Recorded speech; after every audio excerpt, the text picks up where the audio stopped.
जिस प्रकार सूर्योदय होने पर सारी वस्तुएं दिखने लगती हैं, जीव नाना प्रकार से मोहग्रस्त होता है। उदाहरणार्थ, जब वह अपने को ईश्वर मानने लगता है तो वह अविद्या के पास में जा गिरता है। यदि जीव ईश्वर है तो वह अविद्या से कैसे मोहग्रस्त हो सकता है? क्या ईश्वर अविद्या से मोहग्रस्त होता है?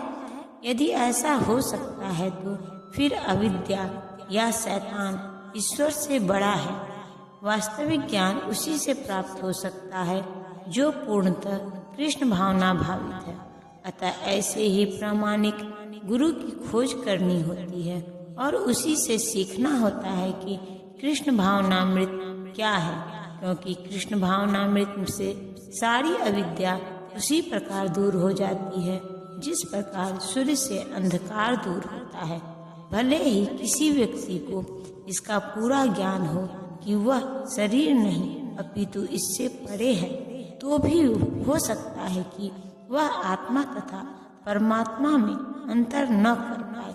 किंतु यदि वह पूर्ण प्रामाणिक कृष्ण भावना भावित गुरु की शरण ग्रहण करता है तो वह सब कुछ जान सकता है।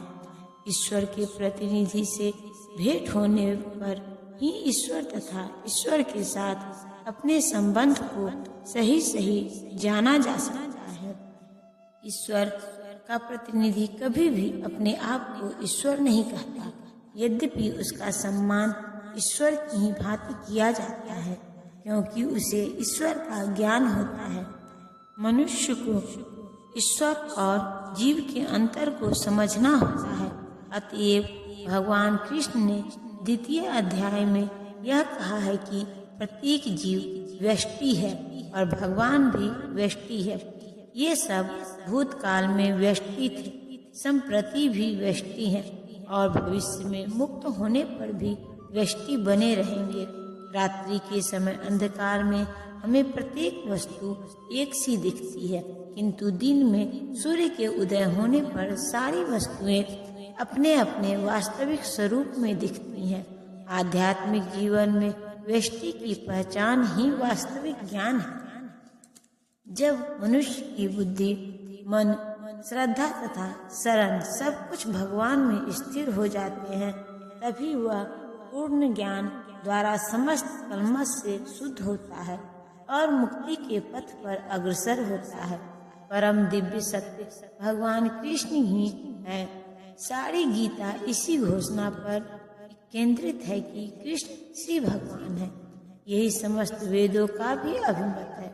पर तत्व का अर्थ परम सत्य है, जो भगवान को ब्रह्मा, परमात्मा तथा भगवान के रूप में जानने वालों द्वारा समझना चाहिए।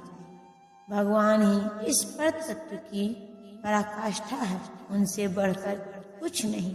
भगवान कहते हैं, कृष्ण निराकार ब्रह्मा का भी अनुमोदन करते हैं। अतः सभी प्रकार से कृष्ण परम सत्य पर तत्व है, जिनके मन, बुद्धि, श्रद्धा तथा शरण कृष्ण में है।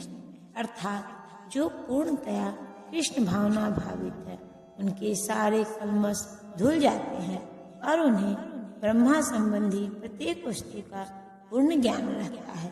कृष्ण भावना भावित व्यक्ति यह भली भांति समझ सकता है कि कृष्ण में द्वैत है, एक साथ एकता तथा भिन्नता, और ऐसे दिव्य ज्ञान से युक्त होकर वह मुक्ति पथ पर सुस्थिर प्रगति कर सकता है।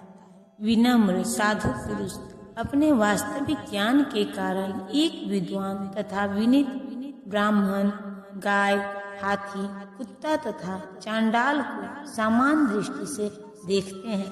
कृष्ण भावना भावित व्यक्ति योनि या जाति में भेद नहीं मानता। सामाजिक दृष्टि से ब्राह्मण तथा चांडाल भिन्न भिन्न हो सकते हैं, अथवा योनि के अनुसार कुत्ता, गाय तथा हाथी भिन्न हो सकते हैं, किंतु विद्वान योगी की दृष्टि में ये शरीरगत भेद अर्थहीन होते हैं। इसका कारण परमेश्वर से उनका संबंध है और परमेश्वर परमात्मा रूप में हर एक के हृदय में स्थित है। परम सत्य का ऐसा ज्ञान वास्तविक ज्ञान है, जहाँ तक विभिन्न जातियों या विभिन्न योनियों में शरीर का संबंध है, भगवान सबों पर समान रूप से दयालु हैं, क्योंकि वे प्रत्येक जीव को अपना मित्र मानते हैं। फिर भी जीवों की समस्त परिस्थितियों में वे अपना परमात्मा स्वरूप बनाए रखते हैं। परमात्मा रूप में भगवान चांडाल तथा ब्राह्मण दोनों में उपस्थित रहते हैं। यद्यपि इन दोनों के शरीर एक से नहीं होते, शरीर तो प्रकृति के गुणों के द्वारा उत्पन्न हुए हैं, किंतु शरीर के भीतर आत्मा तथा परमात्मा समान आध्यात्मिक गुण वाले हैं। परंतु आत्मा तथा परमात्मा की यह समानता उन्हें मात्रात्मक दृष्टि से समान नहीं बनाती, क्योंकि व्यष्टि आत्मा किसी विशेष शरीर में उपस्थित होता है, किंतु परमात्मा प्रत्येक शरीर में है। कृष्ण भावना भावित व्यक्ति को इसका पूर्ण ज्ञान होता है, इसीलिए वह सचमुच ही विद्वान तथा समदर्शी होता है। आत्मा तथा परमात्मा के लक्षण समान हैं, क्योंकि दोनों चेतन, शाश्वत तथा आनंदमय है, किंतु अंतर इतना ही है कि आत्मा शरीर की सीमा के भीतर सचेतन रहता है, जबकि परमात्मा सभी शरीरों में सचेतन है। परमात्मा बिना किसी भेदभाव के सभी शरीरों में विद्वान है। जिनके मन एक तत्व तथा समता में स्थित है, उन्होंने जन्म तथा मृत्यु के बंधनों को पहले ही जीत लिया है। वे ब्रह्मा के समान निर्दोष हैं और सदा ब्रह्मा में ही स्थित रहते हैं। जैसा कि ऊपर कहा गया है, मानसिक समता आत्म साक्षात्कार का लक्षण है। जिन्होंने ऐसी अवस्था प्राप्त कर ली है, उन्हें भौतिक बंधनों पर विशेषतया जन्म तथा मृत्यु पर विजय प्राप्त किए हुए मानना चाहिए। जब तक मनुष्य शरीर को आत्मा स्वरूप मानता है, वह बुद्धिजीवी माना जाता है, किंतु ज्यों ही वह आत्म साक्षात्कार द्वारा समचित्तता की अवस्था को प्राप्त कर लेता है, वह बुद्धि जीवन से मुक्त हो जाता है। दूसरे शब्दों में उसे इस भौतिक जगत में जन्म नहीं लेना पड़ता, अपितु अपनी मृत्यु के बाद वह आध्यात्मिक लोक को जाता है। भगवान निर्दोष है, क्योंकि वे आसक्ति अथवा घृणा से रहित है। इसी प्रकार जब जीव आसक्ति अथवा घृणा से रहित होता है, तो वह भी निर्दोष बन जाता है और वैकुंठ जाने का अधिकारी हो जाता है।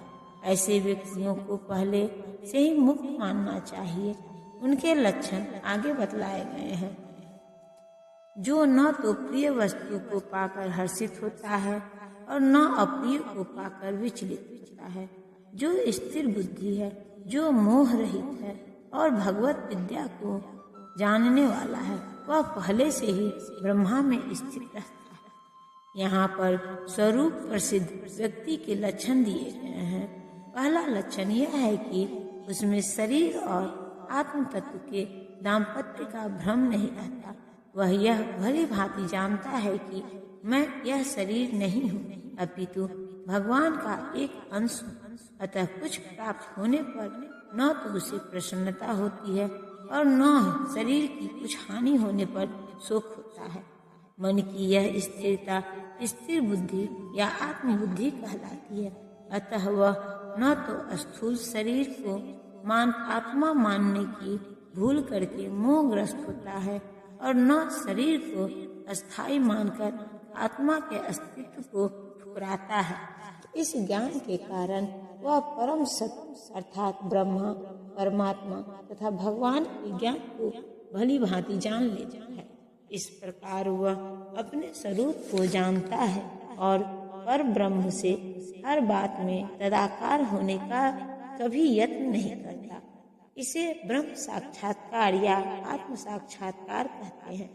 ऐसी स्थिर बुद्धि कृष्ण भावनामृत कहलाती है।